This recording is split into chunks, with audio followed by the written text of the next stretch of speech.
Hey guys, thanks so much for being part of our student ministry worship team at Salem. I just wanted to take a moment to introduce you to a rehearsal tool that you'll become very familiar with throughout the year. I find this to be the best rehearsal tool available for you to learn your actual parts in the songs you're going to be playing. And it is this app right here. It's called Playback. And it's from multitracks.com. It's a really awesome app that is able to take all of the songs we're doing in student ministry. You can load them into the app and you can kind of raise and lower all the different instrument parts, and it also has a click track on it. So when you are practicing, you can isolate your exact part in the mix, or just kind of like lower all the other parts in the mix so that you hear your part louder than the other parts. Makes it a little bit easier to hear exactly what you're supposed to be learning and doing for a song, and to practice along with it. So I just want to give you a brief tutorial here on how to use it. I do want to give you a little disclaimer that this app is only available on iDevices, so the iPhone, the iPad, and iPods, you can download this, but it is not available on Android devices or anything like that.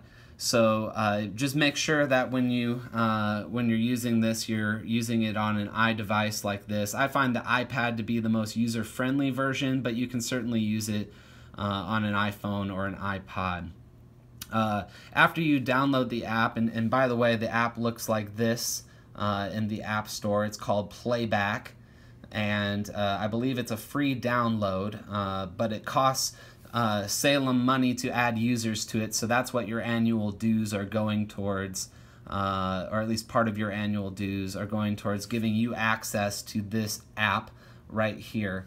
So you can download that app, and then once we've received your dues, we'll help you set up a username and password. And the first time you log into this app, it will ask you for the username and password for your account on multitracks.com to have access to this Playback app. And we can help you get set up with that once we receive your dues. But once you got that all squared away and you are able to log in and you pull it up, it should look just like this.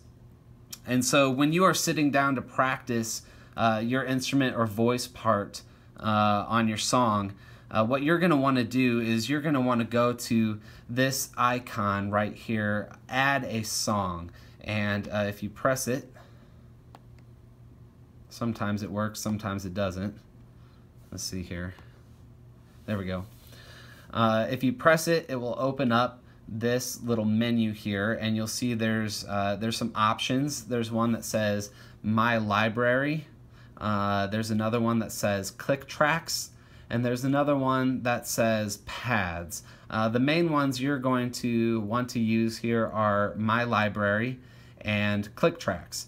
So what you'll want to do for most of the songs, almost all the songs we do in student ministry have a multi-track that we've purchased to use with it, and those are all stored in My Library.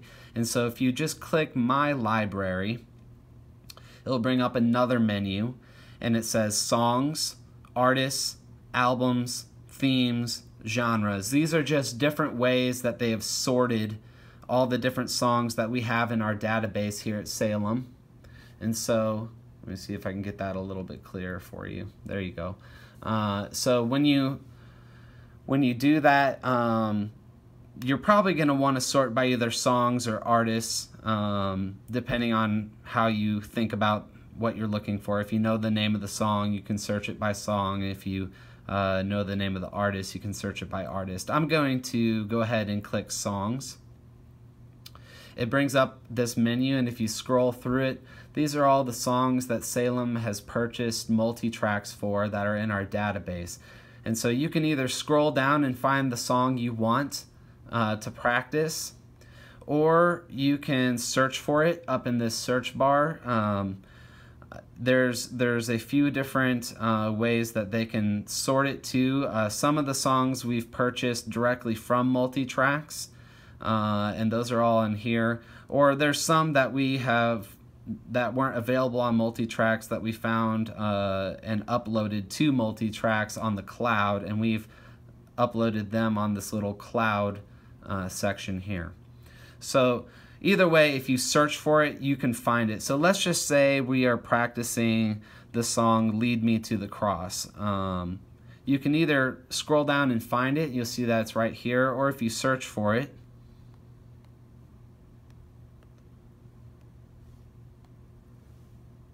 it'll kind of filter it out to just the one you want. You can click that, and it'll bring up that song's page.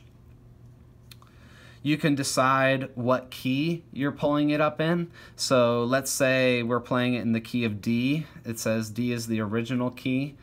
We can pull that up. This particular song only has one key uploaded, but some other songs have different keys. Like, for example, let's do Into the Deep.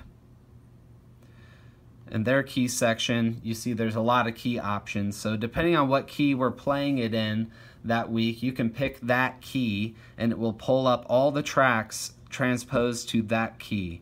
Let's actually stay Into the Deep here for a second, and we'll just go and say, well, let's just say this week we're not doing it in the original key. We're going to do it in the key of A. You would just select A. It has the tempo here. The tempo, usually we don't change the tempo of a song, so you probably won't need to mess with that. It has start point and end point. You won't need to mess with that. This fade out option, you won't need to mess with that either. Down here, you'll see this tracks section. If you click that, it brings up all of the tracks that are about to be uploaded to this song. And so you can kind of, if you want to, you can just select all of them and upload all the tracks. Or if you just have a specific track, like let's just say you want to learn the electric guitar one part and you don't need to upload all the other tracks, you just want the electric guitar one part, you could go and deselect all and only select the electric guitar one part. I will say in most cases I recommend you actually select all.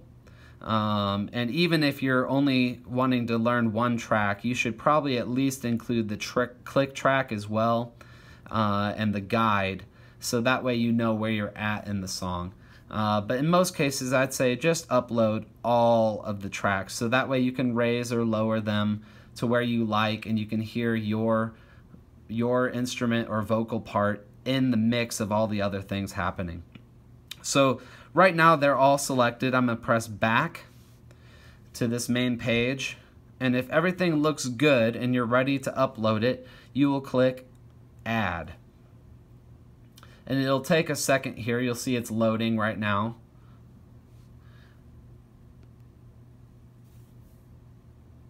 And what that's doing is taking all the tracks that you've selected and it is putting them into the program. And boom, there it is. So now what you have in front of you is the song, and this is kind of all the different sections in the song, the verses, the choruses, the bridges, the instrumental parts, all in sequential order the way it was recorded. And if you just scroll along here, you can see all those different sections. Down here, you have kind of a menu of all the different tracks that are in this song, and right now almost all of them have the volume all the way up. That's what these little slider bars are for, is how loud that instrument is in the mix. So let's just say you are the piano player and you want to learn the piano part. Well, if you want to, you can just play this song, pressing play at the top. 1, 2, verse 2, 3, 4. And you can just listen for the piano part and try to play along with it. But let's just say you're having a hard time hearing what the piano part is doing. Well, there's this little S icon on the next to the piano slide bar, and if you press that, it cuts out all the other instruments, so you just hear the piano part. But let's just say that you wanted to hear the piano part, but you wanted to hear it with a little bit of context of everything else that was happening, but you wanted to hear it louder than the rest. Well, you could take all these other tracks and lower their volume down with these slider bars. Chorus 2, 3, 4.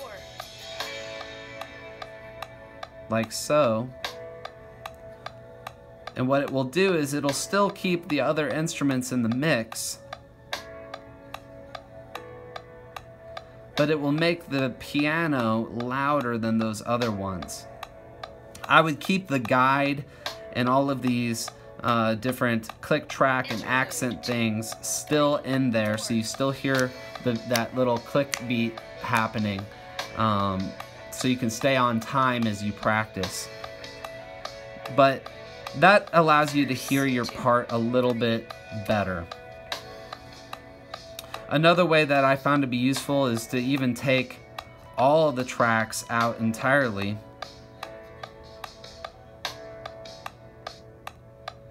But keep the click and the guide still up.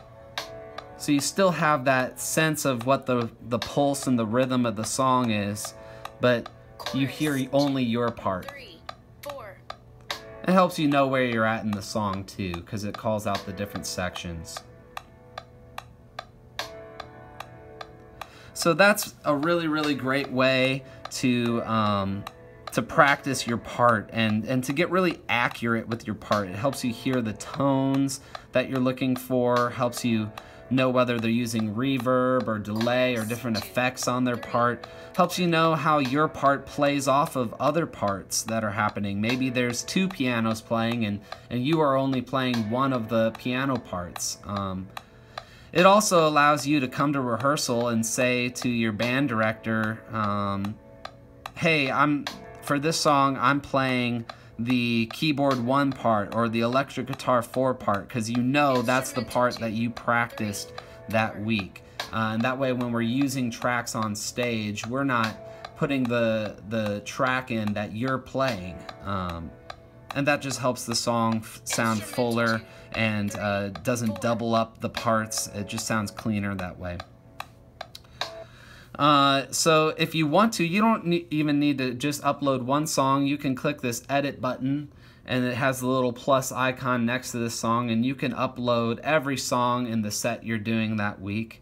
Or if you know what your songs are that you're using that are your total song set that you're responsible for learning, you can upload all of them into here and just have them handy for when you're doing them. Just be aware that sometimes we'll change keys and you might need to plug in a different key than what you have uploaded. Other than that, the only other thing I'd like to show you on this is if you want to like stop and start from a different section in the song, like let's just say you're really working hard on your verse 2 section here, but you aren't ready to play through the whole song.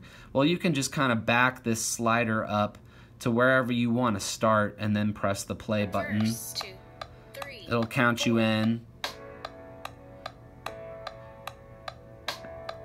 And then if you want to stop it and back it up and try that with it, you can do that. 2, 3, 4. So it just gives you a lot of flexibility to just work through the sections the way that you want to work through those sections.